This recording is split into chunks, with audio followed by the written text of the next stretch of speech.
안녕하세요. 오늘 저희는 스페이스X의 화성 계획 발표와 그 관련 분석 자료들을 좀 깊이 파헤쳐 보려고 합니다. 인류를 다행성 종족으로 만들겠다.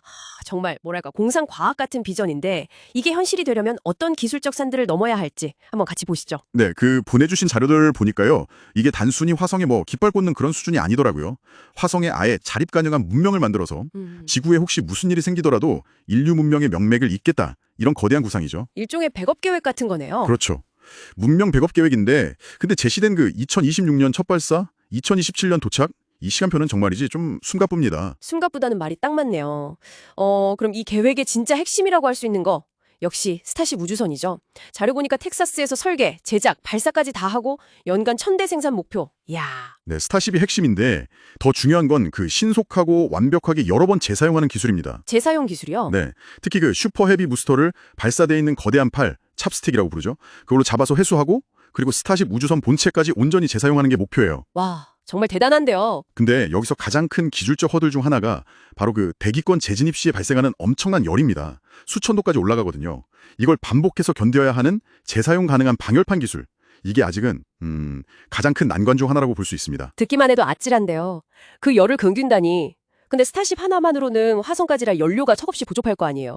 여기서 궤도급유 이야기가 나오더라고요. 마치 공중급유처럼 우주에서 연료를 채운다는 거죠? 네, 맞습니다. 스타쉽 두 대가 우주 공간에서 만나는 거예요.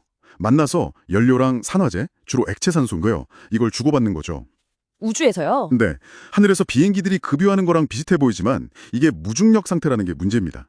액체가 막 둥둥 떠다니는 환경에서 수백 톤이나 되는 극저온 액체를 아주 정확하게 옮겨야 하니까 이게 보통 기술이 아니죠.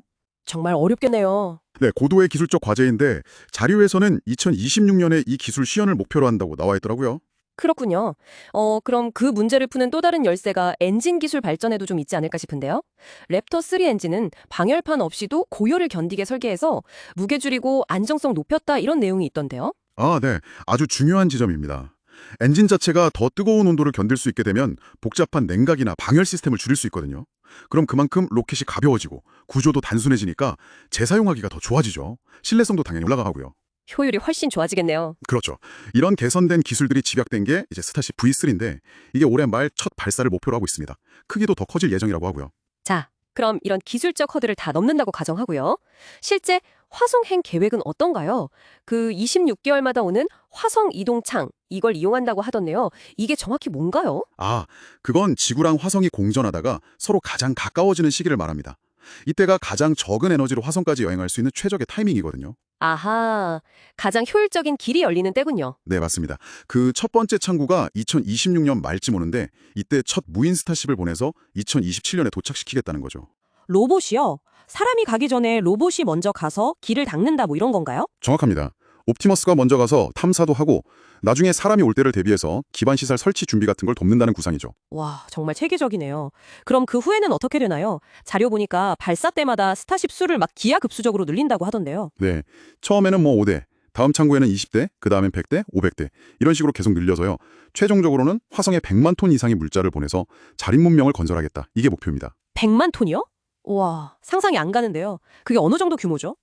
쉽게 말하면 에펠탑 한 100개 정도 무게를 다른 행성으로 옮기는 셈이죠. 정말 엄청난 규모입니다. 어마어마하네요. 그리고 2030년대 초반에는 현지 자원 활용, ISRU라고 하죠. 이걸 시작할 계획입니다. ISRU. 현지 자원 활용이라면 화성 현지에 있는 걸로 필요한 걸 만들어 쓴다는 건가요? 네, 정확합니다. 예를 들어 화성에 있는 물, 얼음 형태겠죠. 아니면 대기 중에 이산화탄소, 이런 걸 이용해서요. 로켓 연료나 산소, 물 같은 필수 자원을 현지에서 직접 생산하는 기술이에요. 아, 지구에서 다 가져갈 순 없으니까요. 그렇죠. 이게 자립문명 건설의 정말 핵심 중에 핵심 기술이라고 할 수 있습니다. 통신은 화성판 스타링크를 구축해서 해결하고요. 에너지는 주로 태양광 발전을 생각하고 있습니다. 그리고 기지 건설이나 자원 채굴 같은 힘든 일은 옵티머스 같은 로봇들이 많이 하게 될 거고요. 심지어 자료에는 화성에서의 새로운 정보 형태까지 구상하고 있다는 내용도 있더라고요. 정말 스케일이 다릅니다. 들으면 들을수록 정말 공상과학 영화 시나리오 같은데 그래도 이렇게 구체적인 기술 로드맵이 있다는 점이 놀랍습니다. 물론 2026년이라는 목표 시점은 매우 도전적이어서 지연될 가능성도 계속 언급되긴 하지만요. 네, 결국 아까 말씀드린 재사용 가능한 방열판 기술하고 궤도 구비 기술, 이 두 가지 큰 산을 넘어야 합니다. 이게 계획의 성패를 가를 거예요. 하지만 이 담대한 도전을 하는 과정에서 개발되는 여러 기술들이 설령 뭐 화성에 당장 못 가더라도 우리 지구에서의 삶을 또 어떻게 바꿀지 그걸 지켜보는 것도 굉장히 흥미로운 관전 포인트가 될 겁니다. 네, 맞습니다. 오늘 저희가 함께 살펴본 이 자료들이 스페이스X의 화성 계획에 대한 여러분의 이해를 더욱 깊게 만들었을 기를 바랍니다. 마지막으로 이런 질문을 한번 던져보고 싶네요.